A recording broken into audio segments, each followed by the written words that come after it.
మీలో ఎంతమందికి మహాభారతం రాసింది వినాయకుడు అని తెలుసు? అదేంటి వ్యాసుడు కదా రాసింది అనుకుంటున్నారా? నిజమే, వ్యాసుడు దివ్య దృష్టితో వినాయకుడికి చెప్తూ ఉంటే వినాయకుడు రాశాడన్నమాట. అయితే మహాభారతం రాయడానికి వినాయకుడు వ్యాసుడికి ఒక షరతు పెట్టాడంట. నేను రాస్తూ ఉన్నంతసేపు నువ్వు చెప్పడం ఆపకూడదు అని వినాయకుడు వ్యాసుడికి చెప్తే, వ్యాసుడు కూడా నేను అలాగే చెప్తాను, కానీ నువ్వు నేను చెప్పింది అర్థం చేసుకోకుండా రాయకూడదు అన్నాడంట. అలా ఇద్దరు షరతులకి ఒప్పుకొని వినాయక చవితి నాడు రాయడం మొదలు పెడితే వ్యాసుడు చెప్తూనే ఉన్నాడంట. మధ్యలో వినాయకుడి చేతిలో కలం విరిగిపోతే రాయడం ఆపకూడదని తన దంతాన్ని విరిచి రాయడం మొదలు పెట్టాడట.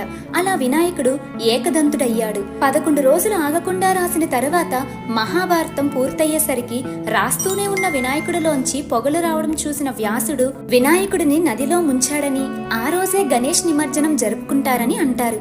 ఈ కథ మీలో ఎంతమందికి తెలుసు?